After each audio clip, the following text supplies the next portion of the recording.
Hey everyone, welcome to Reasons for Roots. My name is Lauren and I am a mom to 4. I am currently homeschooling 3. I have one that has already graduated from our homeschool. I have a senior, an 8th grader, and a special needs 2nd grader. And so today I'm going to show you some of the things that we are incorporating into our last term of our homeschool year. So our homeschool year runs a little different than most people's. We usually start in June and run through around March. My daughter actually started in May, and my little guy, because of his special needs, I have found it easier just to be year-round homeschoolers and just take a few small breaks. So we are constantly just moving forward with him and not really breaking. And so for him, a lot of his subjects restart after the first of the year. That's just how it lays. And so for my 2nd grader, he is moving on to Rod and Staff Math 3. Now math is a subject that he does very well in and he's very confident in, and Rod and Staff has been wonderful for him, and it was for my daughter. So I always highly recommend just the simple approach that Rod and Staff Math covers. It is a mastery based program, but there is plenty of review. I know some people get bored with it because it is so mastery, but it has been best for my 2 younger children. So if your children, especially if they struggle with math, I feel like Rod and Staff is a perfect math curriculum. So we have started Rod and Staff level 3 for him. And something new for him that I'm really excited about is Bigger Hearts for His Glory from Heart of Dakota. Now this is a kind of all-in-one curriculum, and so the way Heart of Dakota is laid out, it schedules everything for you. So basically I am following the guide just as it is written, except for math, which I am plugging in Rod and Staff for his math because that's working well and I don't want to change anything that's working well.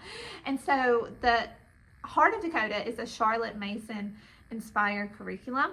We have used Heart of Dakota, we used it a couple of years ago for Little Hearts for His Glory, and it was wonderful, and he enjoyed it and I enjoyed it and I've missed it. So in lieu of doing the next level from Little Hearts to His Glory, then you go to Beyond Little Hearts for His Glory, I chose to do sequence 1 from Gentle and Classical. And Gentle and Classical, that was a great curriculum. I recommend it highly to a lot of my friends, but it just didn't work for us that well. And so I decided we're going back to Heart of Dakota. So it was time for him, I think, to need a little bit of a challenge. And so instead of, he could have been placed in either Beyond Little Hearts for His Glory or Bigger Hearts for His Glory. And I just felt like he needed a little push, a little bit of a challenge. And so I chose Bigger Hearts for His Glory. So this covers history, geography, poetry. There's a little bit of Bible study. We're going to continue with Bible Road Trip and just plug this in as needed because it's just a short little part. Then language arts. So language arts, they do schedule Rod and Staff with Heart of Dakota. And so I have been using first language lessons with him. He finished level 1 and my plan was to move to level 2. But if you've been around my channel, you know I love Rod and Staff English and it's wonderful. And because they already scheduled it in Heart of Dakota, and because I feel like Heart of Dakota is a very good fit for him and that we'll continue on using it, I just decided just to go ahead and start him on Rod and Staff level 2. So Rod and Staff English is pretty advanced, and I don't have it here to show you because I ordered it off Thrift Books and it's not in yet, but he will be starting Rod and Staff English 2 with Heart of Dakota. There also is story time, so the read alouds are scheduled here. For the read alouds, you can buy the whole package from Heart of Dakota, but I choose to buy the books as we need them from Thrift Books. And she also gives you a list in the back of alternative books. So maybe you have some of these books in your home library that you can plug into story time. So I like that she leaves the story time box kind of open-ended for whatever book you want to place in. So we'll be doing that. And then another reason I wanted to go with Heart of Dakota is the science. So he loves science, and we haven't really done a formal science curriculum with him. We've just been focusing on nature study, but I felt like he was ready to move into a formal science curriculum because he absolutely loves science. And so Heart of Dakota does schedule science for this age group, and they use living books and they have experiments. So a lot of what I love about Heart of Dakota is the activities that she gives you, because that's something I struggle with, is finding or coming up with good activities to go with the lessons. And so I feel like this is a very hands-on approach as well as the living book approach. And so so I feel like this will be a very, very good fit for him. There's also a spelling list in the back. So we have been using just our McGuffey readers for his spelling, but we'll see. I'll see how it works with the spelling. We might just continue using our McGuffey readers for spelling. So something that comes with Heart of Dakota is you have your history spines. Okay, and I think this one is a history spine. And then this is the little devotional book that came with it. Like I said, I didn't order all the books brand new from Heart of Dakota. I ordered some from thrift books. So I just kind of plug in where I need. I don't like buying tons of books at once, because if it doesn't work, I don't want to have all that money invested in something that didn't work out. So I like to buy just a few books at a time. And then something I love Heart of Dakota does is the notebooking pages. So this, they have beautiful notebooking pages for your children to go through. And then there's also a timeline for them to fill out as they go. So I think he loves notebooking, so I think he'll enjoy this.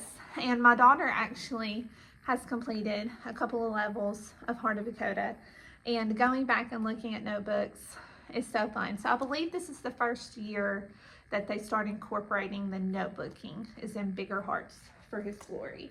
So that's new and that's exciting. And so this is kind of like a new school year almost for him, because he's moving on in this and in math. And that's just how it works out with our year-round homeschooling for him. Okay, something else I'm adding in is because this is the thing when you have a 12th grader and you only have 12 weeks left, you start thinking, okay, what do I want the focus to be for our last 12 weeks together? What do I want it to look like? And so I wanted our morning time, or our together time, to be very special the last 12 weeks. I wanted us to learn and to grow together for the last 12 weeks that I'll have my 3 together. And so something I have been eyeing that I thought I would try out for the last term of our school year is, Treehouse Nature Study. So Treehouse Nature Study is published by Treehouse Schoolhouse, and this is something that I have been looking at for a while and wanting to implement. So this is a complete nature study course, and I purchased the winter year, and I purchased the intermediate years and the elementary years, primary years, I think is what she calls it, because I have kids in both levels. And so what we're doing with this is we're just incorporating it into our morning time. I'm planning on doing a flip through of it because it's a very rich curriculum. So far, we are really enjoying it. We've started this week with it, and so far I have enjoyed this, and just having all 3 of my kids plugged into this area of our homeschool has been fun, and I think it'll be special, and I think it'll create some fun memories for us for the last 12 weeks that I have all 3 together. So while I'm thinking about my 12th grader, I didn't really change much for him. He's almost done. He's in the home stretch. But something I did want him to do this year, to finish out this year, is to read through the entire New Testament before he graduates. So he's read it before, but I wanted just to do it one more time. And so I'm scheduling him to read around 4 chapters of the New Testament every school day. And then he will write a written summary or a written narration of it and put it in his notebook. So that's all I've added and changed for him because he is so close to being done. We can smell it, and he's excited, and he has been such a joy to homeschool. So it's a bittersweet time around here, but we are enjoying and soaking up our last 12 weeks with him. So for my 8th grader, she started her school basically in May. So she likes to year-round homeschool herself. She kind of likes a schedule, like I like a schedule. And so she is one to start early and just continue moving on. And so a lot of her 8th grade curriculum, she's already finished, and she just wanted to move forward. So for her, I have added in Spelling Wisdom Book 4. So this is 9th and 10th grade spelling from Simply Charlotte Mason. I had used this with my boys, and it's just basically dictation passages. So she started that. She has also picked up starting points that I used with my boys as well. This is a phenomenal worldview curriculum.